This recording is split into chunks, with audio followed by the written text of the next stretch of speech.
LastPass's PR nightmare, and some of our most important hardware. This is MacVoices. Today's edition of MacVoices is supported by RocketMoney. Take full control of your subscriptions with RocketMoney at rocketmoney.com/MacVoices. This week's MacVoices is supported by Kolide. Kolide is an endpoint solution that uses the most powerful untapped resource in IT, end users. Learn more at kolide.com/MacVoices. Welcome to MacVoices. This is the talk of the Apple community, and I'm Chuck Joyner. This MacVoices live discussion continues as we examine the LastPass hack and LastPass's handling of notification to the public and to its users. Then our panel picks some of their most important hardware. Let's go back and let the panel do the talking. Are there any LastPass users here on the panel? Nope. Okay. Me. Oh, Eric, you were? Okay. Yeah, that's all of our department passwords are in LastPass. Now there are multiple levels, but yeah, it could take us a lot of time to get passwords swapped out and changed, and and it's not just passwords; it's notes and commentary. There's other stuff there. So, and if you read just the press releases, it sounds like, well, kind of plan on it maybe, but it's probably not a big deal. Now it's sort of like, well, I don't know. Maybe it's a lot more of an issue. There are more questions than I would like to have. Mm-hmm. Okay, so I'm going to ask the chat room how many of you, or if anyone, are LastPass users, if you don't mind saying whether you are or not. But Eric, you bring up a really good point that 1Password, LastPass, they all let you put more information than just passwords in under the heading of, this is the most secure place on your computer that you could put it. And now we have a question as to just how secure LastPass's was. And I don't want any of this to spill over on 1Password. That would be very unfair, except in the most general fashion of, you may want to rethink what your master password is. Yep. for everything. If your master password to get into your vault was 1234 or webbixby.com or something. Watch it.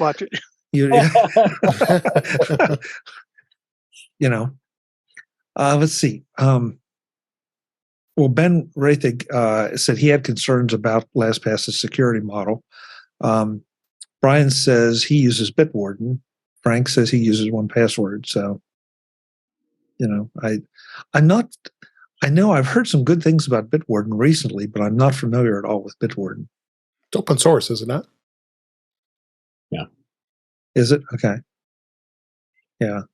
So just folks, just please be careful out there. We preach it over and over, and we know you get tired of it, but don't reuse passwords. And now, really start thinking about not just the complexity of your main password, but if you use a password manager, the complexity and length of the password you use to get into your vault. Ben says 1, 2, 3, 4, 5. Thanks, Ben. One, and it sounds now like, maybe making sure that you occasionally change that master password. Because it sounds like people that have had accounts since 2018 and before maybe didn't change their master password, especially on personal accounts. And the people who didn't change it didn't pick up any of the new levels of encryption. Yeah. Now, I can't say for sure, and it's not totally clear, but that would be something I would like to see, all of the password manager companies come out and say, yeah, there's a reminder, or, have something in their interface. It's having a secure place to put all your passwords, but also having access to an expert company to kind of remind you to follow best practices, not just publishing something and assume you did, but they have enough information to know how well encrypted something is.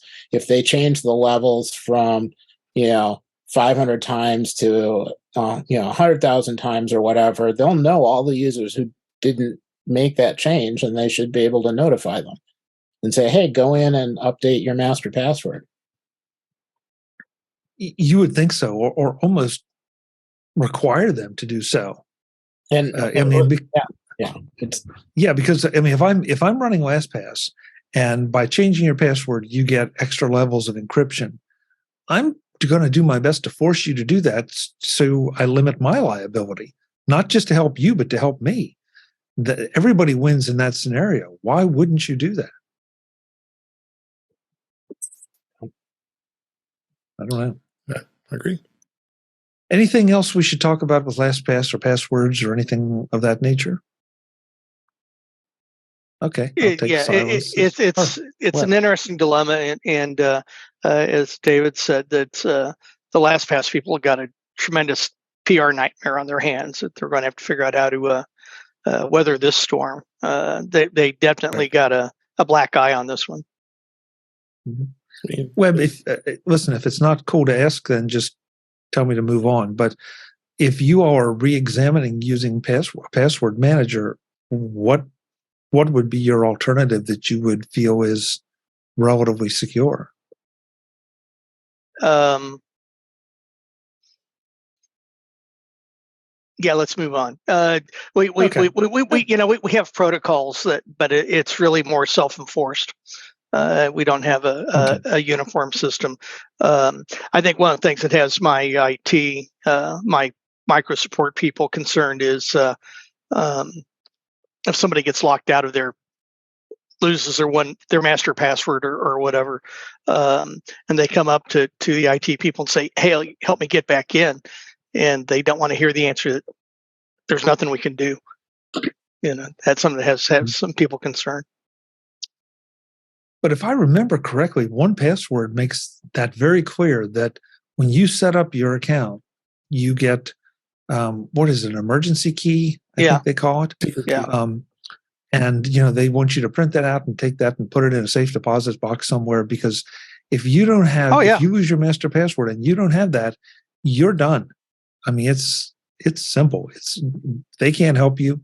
Sort of like Apple, saying that they can't help the FBI because of the encryption, that, they don't have the keys to that particular lock, and they don't want to have the keys to that lock. Yeah. It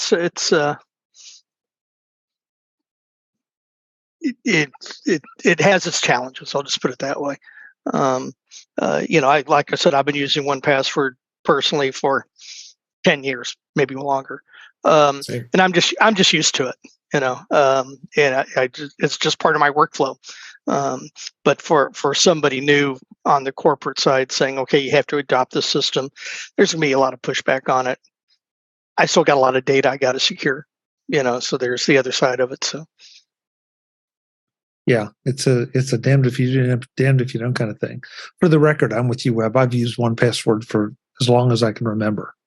I mean, I don't remember what I did before 1Password. Yeah. That's how long it's been. So the question I posed to the crew here, and to the MacVoices Live panel, even the folks who couldn't be here tonight, in the first holiday party show, I asked them to talk about what two of the most important pieces of software they have, not necessarily the most frequently used or whatever, but what they saw was most important. And we had a great conversation about it. So this time around, I'm going to ask everyone what the most important pieces of hardware they have are. And I've asked them to obviously exclude Macs, iPads, iPhones, the bigger things from Apple that we all have guaranteed. But peripherals or anything that attaches or you use in concert with your tech is fair game. And Jeff Gamma couldn't be here tonight. He had a family situation come up. Happily, it looks like everything's okay, but he was really bummed out that he couldn't be here.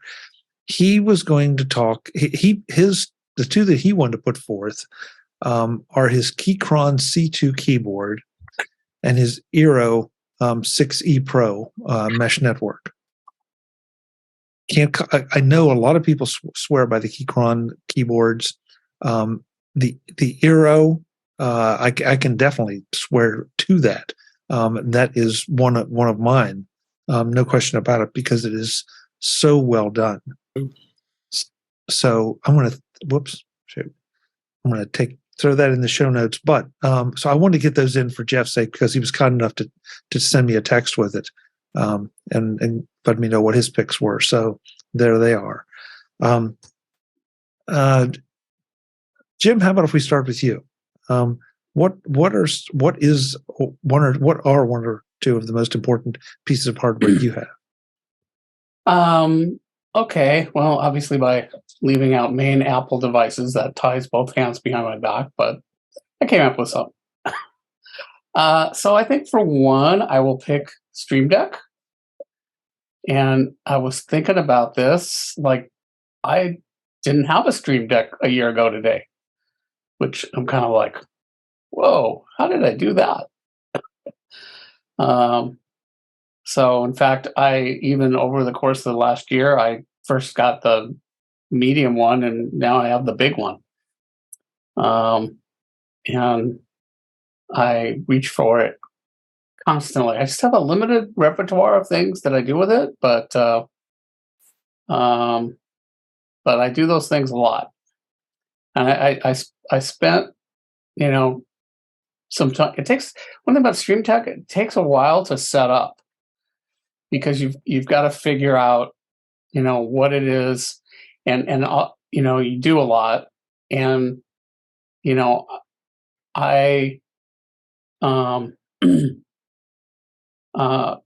try to keep mine too to pretty general things, so I don't have a lot of specific things, but I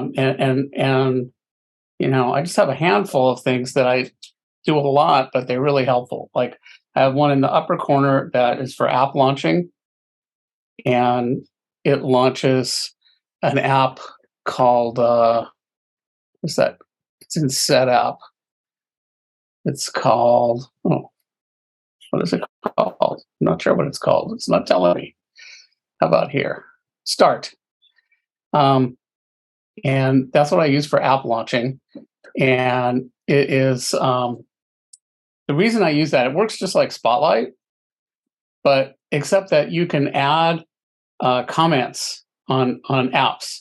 And so I put did I talk about this last week? I remember talking about this somewhere. I think you talked about Start. Yeah, we talked about Start. Yeah. So anyway, that I've got one that opens up a new browser window. Like no matter where I'm in, you press this button, boom, goes to Safari, opens a new browser window. I've got one that starts a screenshot, or launches screen capture. I've got one for plain text, paste plain text. And then you can customize it for different apps. So I've got some special ones for Panorama and for Xcode and for Keynote. And, if for some reason I'm somewhere and I don't have the thing, I find myself, it's like cutting off a limb. It's like, oh, wow, wait a minute. How do I do that thing? I can't press the button to do it. So, and I waited a long time to get a Stream Deck. I didn't really, I thought, this is a silly, expensive thing, but I correct myself. This week's MacVoices is brought to you by Kolide. Kolide is a fleet visibility solution for Mac, Windows, and Linux that can help you securely scale your business. The challenge with endpoint security has always been that it's difficult to scale. And when remote work took over, the challenge got exponentially harder. With remote work continuing to be widespread, the challenge remains. You need visibility into your fleet of devices in order to meet security goals and reduce service desk tickets. But how do you get that visibility when different parts of your company run on Mac, Windows, and Linux? You get Kolide. Kolide is an endpoint security solution that gives IT teams a single dashboard for all devices, regardless of their operating system. Kolide gives you real-time access to your fleet's data and can do things that traditional MDMs can't. And instead of installing intrusive agents or locking down devices, Kolide takes a user-focused approach that communicates security recommendations to your employees directly on Slack. You can answer every question you have about your fleet without intruding on your workforce. Visit kolide.com/MacVoices to find out how. If you follow that link, they'll hook you up with a goodie bag just for activating a free trial. That's Kolide, KOLIDE.com/MacVoices. Kolide.com/MacVoices. Thanks to Kolide for supporting this week's MacVoices. This edition of MacVoices is supported by RocketMoney. Cancel your unwanted subscriptions today with RocketMoney at rocketmoney.com/MacVoices. Say goodbye to last year's outdated, disorganized methods of managing your money and say hello to RocketMoney, the better way to hack your finances in 2023. RocketMoney, formerly known as Truebill, is a personal finance app that finds and cancels your unwanted subscriptions, monitors your spending, and helps you lower your bills, all in one place. RocketMoney makes canceling subscriptions as easy as a click of the button. Simply find the subscription you don't want and press cancel, and RocketMoney will cancel it for you. No more long hold times with customer service or tedious emailing back and forth. Time is money. Money is money. RocketMoney helps you save both. Over 3 million people have used RocketMoney, saving the average person up to $720 per year. Stop throwing your money away. Cancel unwanted subscriptions and manage your expenses the easy way by going to rocketmoney.com/MacVoices. That's rocketmoney.com/MacVoices. rocketmoney.com/MacVoices. Thanks to RocketMoney for supporting MacVoices. Hey, Jim. Yeah. In 3 sentences or less, how do you get from programming a button to launching an app, or it's how do you program the deck? Is there a utility or? Yeah, it comes with an app, and the app has a picture of the grid, and you. I haven't done it in a while, so I don't remember exactly, but I've got that in my menu bar. Where is my mouse? There we go. So and it's not the greatest app in the world. There's things as an app developer I'm like, ugh. And it's not a native Mac app. It's written in across. It's not Electron. It's Qt, which is a much older cross-platform app, but there's a list of actions down the right side of the window, and you take an action and drag it into a button spot, and then you can say what is that going to do. Like a common thing is to do keystrokes, or you can supply a URL, which would also work for launching an app or a document. So it's pretty easy, and you can set up multiple panes and attach them to applications so that it will automatically, when you go to a different app, you'll get a completely different pane. Although what I do is I tend to have a cluster of things that are common, like the ones I mentioned, like capture, launch an app, open a new thing. I put that on every panel so that no matter where I am, I can always launch an app or make a new thing.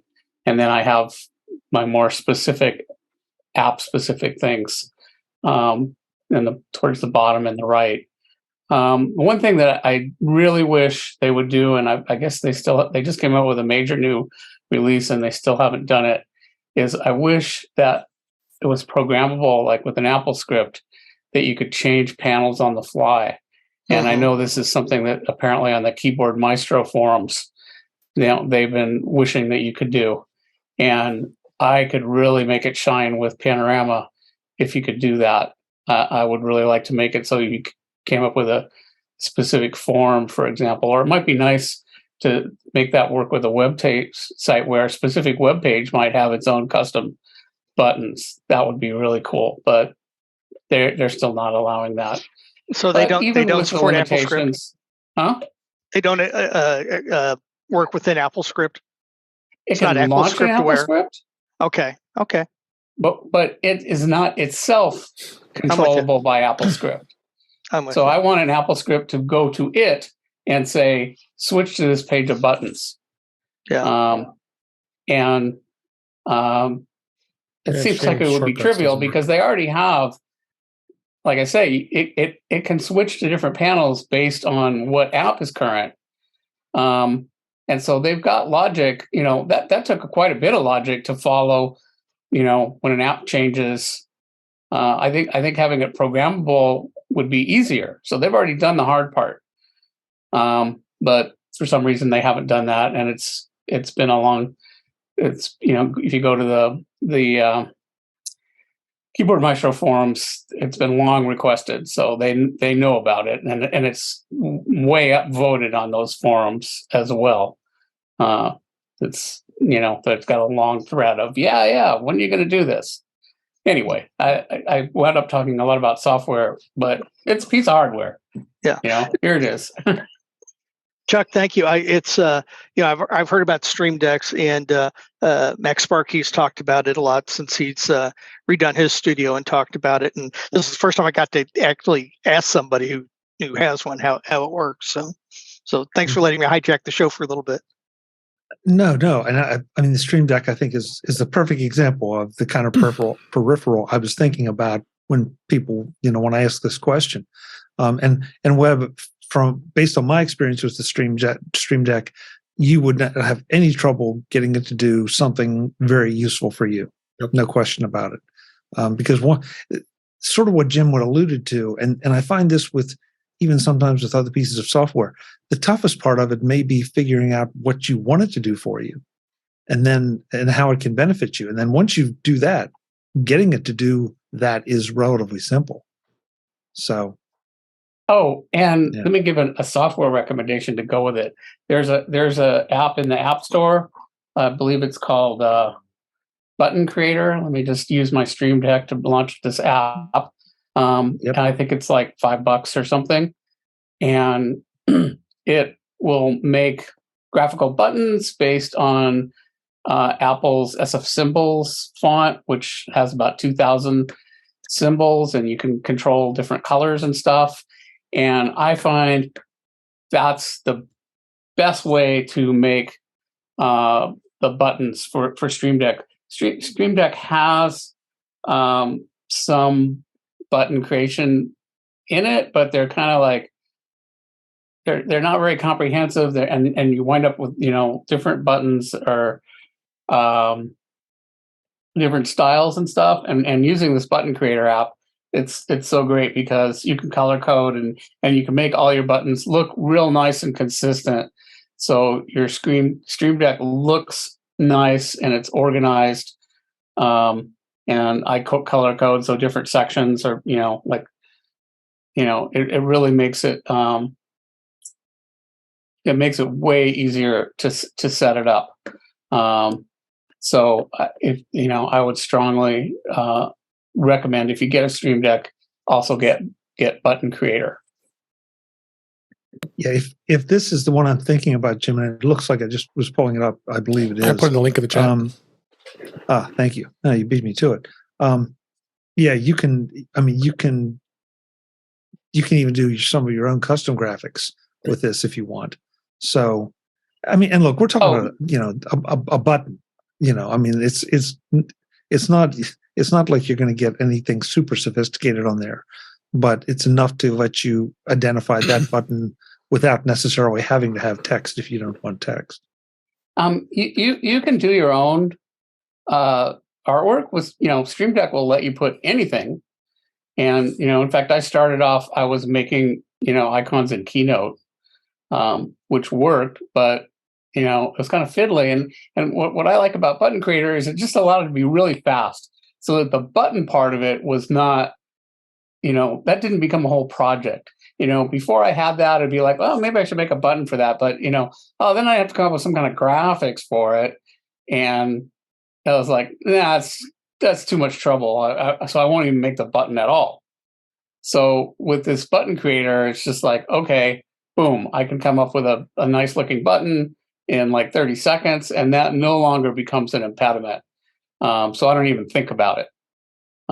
So before I got that, it was just basically the graphics part of it, even though I could do anything I want, but that's too much flexibility, unless there's just some really special button that I really, want, some, and you can also apply text to buttons too, in Stream Deck. So you can have the button, but you can also have a little bit of text that explains what it is. So you can, you don't have to remember what all the icons are. So some of my buttons, I label and some I don't. And I also I have buttons, like I have a mute button.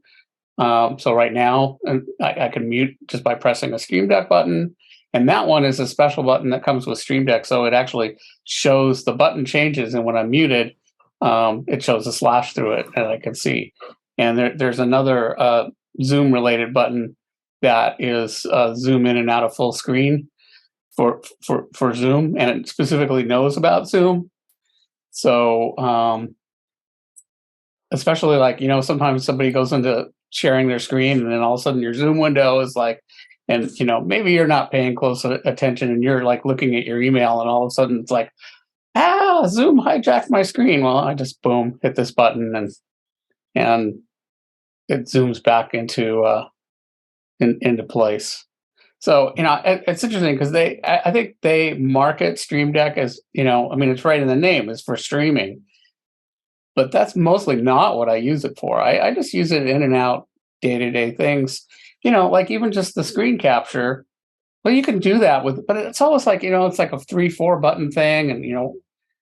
And now it's just boom. I've got it right on the edge with my thumb, boom. And I take a lot more screen captures than I used to. And, if I'm just doing an email, like sport email or something, and it's don't even think about it. Boom, screen capture, done. It's just, same thing with paste. Well, that's what Shift Command V. Well, that's the other thing. Whenever I want to paste plain text, it used to be, I had to think about it. What is it? And it's 3 things, takes 2 hands. No, now it's just right there. Boom. Paste plain text. Done.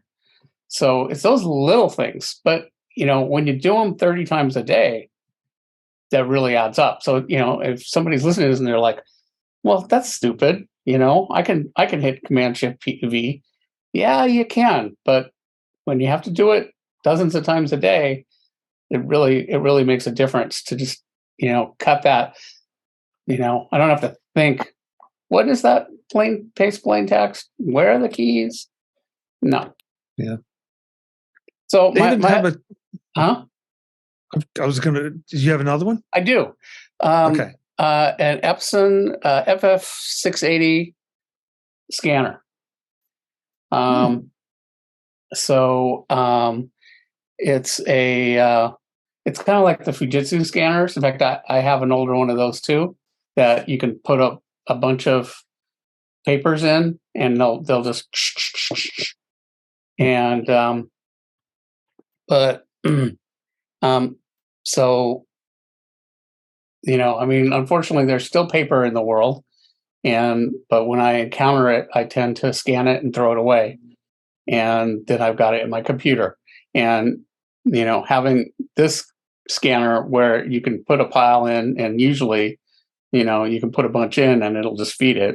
Doesn't always. Every now and then something will, like when Wells Fargo sends me stuff, it's folded in a way that it always gets it, but most of the time it doesn't.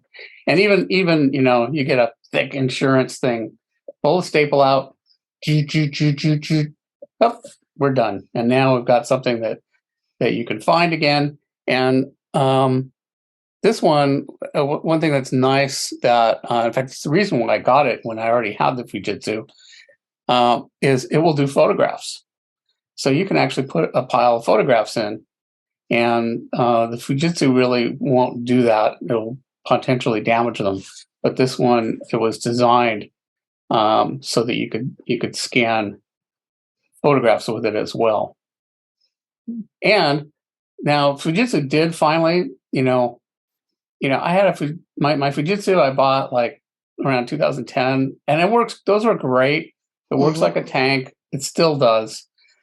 But I am really mad at Fujitsu because they at one point said, "Oh, this is a legacy," and they froze the software, I think 10.14, and said, we're never going to support past that, and you have to buy a new scanner. And it's like, no, I have a perfectly working scanner, and I'm not going to buy a new scanner just because you didn't write. In fact, what you've done is ensure that I will never buy a scanner from you ever again. And they finally did relent after like 3 years. So they do now have drivers for it. But no, sorry. David, how about you? What do you got for us? Yeah, the first one is I can't live without is my OWC Thunderbolt 14-port Thunderbolt 3 dock. I just have had it for years. I still highly recommend it. It's just a pretty amazing device and has everything hooked up where I need it. I don't have to mess around with it, and I'm one to have all kinds of things hooked up to it. And the display works well. You got SD card reader. You got in fact, mine's an older one, so it still has FireWire if I need it. So I'm holding on to this until I don't have to anymore. But it's pretty much an amazing device. And I know, Chuck, you have one too, and it really is something that I just couldn't live without. It's on my desk here and works. And of course, as it gets older, technology is different. They got newer models that are more well versed for the newer Macs. But so far, for as expensive as it is, it's still working really well for me. So that's the one I have. And I'll also second the EERO 6. The EERO routers, the 6E, phenomenal. I'm extremely happy I went with that. Works really well with my new fiber line here, and I'm getting really super fast speeds. Works really well. It's interesting because I'm so used to we're all so used to being able to manage our internet connection through the web. Being able to go to your local IP address and manage it. But EERO doesn't let you do that. You have to do it from the app that's on your iOS device. So, which is not a big deal. The nice thing about it is anytime something connects to your network, you're getting a notification right away. It's telling you, hey, a new device is connected. You're getting, you get the notifications. So it does that, as well as just absolute performance. It's the 6E, so it's the absolute fastest Wi-Fi available. My MacBook Pro has that, so it's fast. So those two things that really I wouldn't just not live without, just for sure. Yeah, two good choices. David, you reminded me of another device that I kind of forgot about that I know you have too, which is the OWC Mini Stack. Yeah. And that just sits there, and I don't even think about it, but it sits there and works great. I think anything with OWC you can just put it. You really can't go wrong. Favorite thing. The MacVoices panel continues to pick some of their most important hardware in the next edition of MacVoices. I'm Chuck Joyner. I'll see you then. As always, thanks for watching. Visit MacVoices.com for show notes and to connect with Chuck on social media. Get involved in our Facebook group or like our Facebook page, and get more out of your Apple tech with MacVoices Magazine, free on Flipboard and on the web. And if you find value in it all, consider supporting us through either our Patreon campaign at patreon.com/MacVoices or by making a one-time donation via the PayPal link on our front page and in the show notes of each episode. You will join these fine people who help bring you MacVoices.